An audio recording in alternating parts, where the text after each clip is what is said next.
This intro is going to be a little bit longer, so if you want to skip to a particular section, feel free to do so. This video will be timestamped. But I'm out here doing CWL with some of the guys, Shock, Mako, Larry, and of course you can see myself, Catalyst, over here. So we've all decided to have some fun this week. We'll be doing certain attacks with restrictions on each day, and I'm gonna be making like a little series where you can see how I document my planning phase for each attack I'm doing under these restrictions. So I hope this does help you guys if you are playing under some esports tournaments, or even if you guys are beginners and you want to understand how to break down bases according to weaknesses that are there on them, and you want to do so using certain equipment as well. So yeah, I just hope this acts as an all-in-one guide, and it'll just be like a mini series. So it's short, it's going to be sweet. Just planning our attacks, and we'll go ahead and execute them. If the plan works out well, maybe you could learn something from it as well. So this is our first base, and we just have to kind of work with it without using any pets whatsoever. So the first thing I'm noticing is usually these open corner bases can cause a lot of trouble, but in our case I've noticed that we can probably use some aspects on this base now with the hero equipments to kind of take full advantage of them. Like maybe these can be a natural point in which we can enter our heroes into. All we have to do is make sure that we get the funnel straight. So the very first weakness I noticed on this base is, you might think these isolated areas are very difficult to deal with, but in reality, you can just, well, for example, on this one, I'm thinking like if I just line up a giant arrow to go straight through this base all the way from the bottom like this, just all the way through, I can spare a few zap quakes to kind of erase both the Invis Tower and, oops, I can erase the Invis Tower and Monolith. I can erase this single Inferno and the Builder Hut. I'm not going to be taking the Poison Tower with the Inferno. I'll mention why in just a second. So let's just draw the plan out. Looks like this entire area of the base is gone. This entire area of the base is gone with a giant arrow and some zap quakes. So that's just something that I'm immediately just going to deal with. Isolated compartments, completely not a problem for us anymore. And now these are natural channels for our heroes to consider walking through, right? Pretty neat.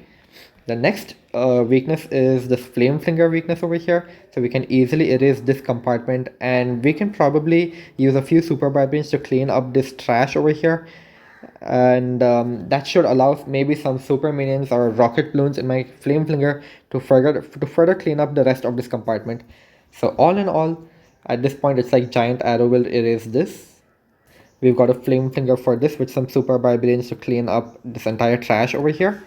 And now on the opposite side, because the Royal Champion's Rocket Spear has the same, you could say, distance at which she shoots as the Flame Flinger, I think she'll be able to handle this compartment by herself pretty well.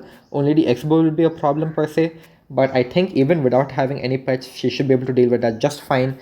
And remember, I'm using Super Barbarians as a super troop in this army, so I should be able to drop a few Super Barbarians right over here to tank for this X-Bow. I will spare one Earthquake to deal damage to most of it, and hopefully I get the entire compartment out on that side as well. We'll once again follow up with some Super Barbarians to clean up the trash that she leaves behind, and we should be in a pretty good spot.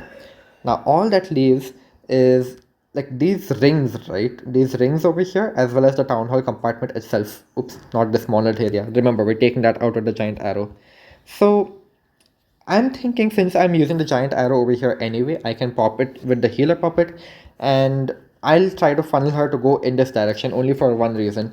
There's ricochet cannons in this area, but if you'll notice, the only air targeting defenses in this area are this air defense as well as the archer tower. So I will also carry just one bat spell, and maybe I can just throw in a couple of rocket loons over here to help handle this little area. I think it's a pretty good sacrifice, just one spell, a couple of rocket loons. Now this also locks in both of our super troop choices, so there's no super wall breakers in this one, or for that matter, we're not even bringing any at all, because once again, we're making use of these open corners to push our way in. Now, that only leaves our warden as well as our king. I will just continue Queen Charge to move in over here as the rocket loons take care of this area, and my Royal Champion deals with this area. And honestly speaking, the reason I left this poison tower up is if I get a fireball on it, I can just deal with this entire section of the base because now my queen is going to be walking here anyway. And I don't want this multi inferno to be eating away at her healers while she walks through.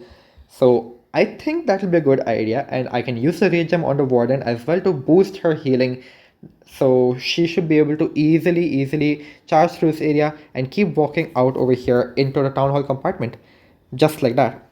So I think that's a pretty convenient queen charge. The fireball should erase this entire core. Flame Flinger over here, Royal Champion over here, and Rocket Balloons for this bottom section. All that's left is the enemy hero farm up top. And sadly, I don't have the frozen arrow on my queen to help me out with it. But this is where my king comes in.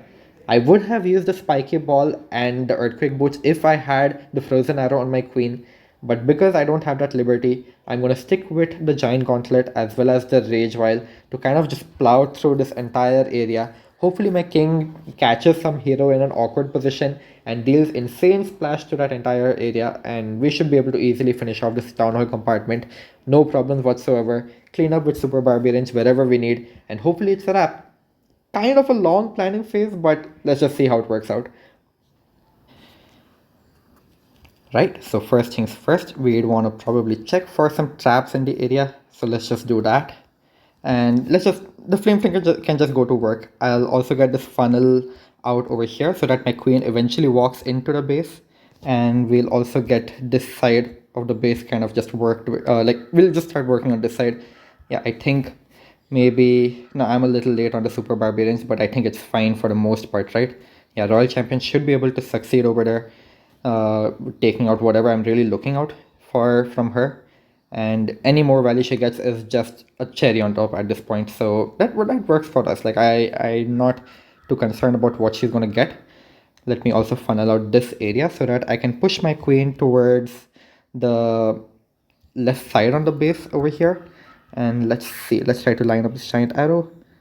I think perfect. Perfect. Great. So the mono out of the way, the giant arrow has done its thing as well. We'll join up with our warden as well as the few other healers that I have in store for it. And let's see. Hopefully this goes well. I think I'll also throw in the ice gun over here. I might. No, queen, where are you going? Oh my god.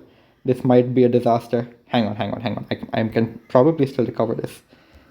Wait, I don't have any more. I don't have any more spells. Oh my god, I just realized I don't have any more earthquake spells. That's a huge miss on my part. Alright, let me see. How can I recover this now? Let's see. I just realized I don't have earthquake spells for this. For my fireball. Let's just hope my super minions can come in clutch for me towards the ending over here. If not, I can probably throw in my last rocket balloon for that multi-inferno, and then let's see what my queen really decides to do. I think we should be fine. Yeah, that rocket balloon should get that inferno out of the way. Great. And now it looks like our king should also go up onto the top. We'll freeze this town hall. And yeah, we'll just start taking these enemy heroes down one at a time. I think that should be good for the most of it, right? We'll pop the king ability. I'll try to protect my warden so that he can just continue to provide that rage effect for us. Let's just see. I think we should be good to get this one down. If the town hall goes down, it's a done deal. And there we have it. That king, he is practically going to survive the entire rest of the raid. And that's our 3-star. No pets required. Completely custom plan against the base. I should have dropped the freeze for an extra earthquake. That is a complete miss on my part. I forgot I'm using the fireball that way, but we get it down in the end. And yeah, we just made a plan specific to this base and it worked out pretty well, I would say. Luckily for us, we had more than enough super barbarians and rocket loons in the back to kind of recover from me not carrying the earthquake. And that's a done deal. As I said, it's just a quick short video. Hopefully you guys enjoyed it. I'll see you guys in the next one. Maybe I'll keep having those normal Legend League hits as well during these small guides that I'm making on CW. And yeah, we'll keep it rolling. I'll see you guys in the next one. Peace.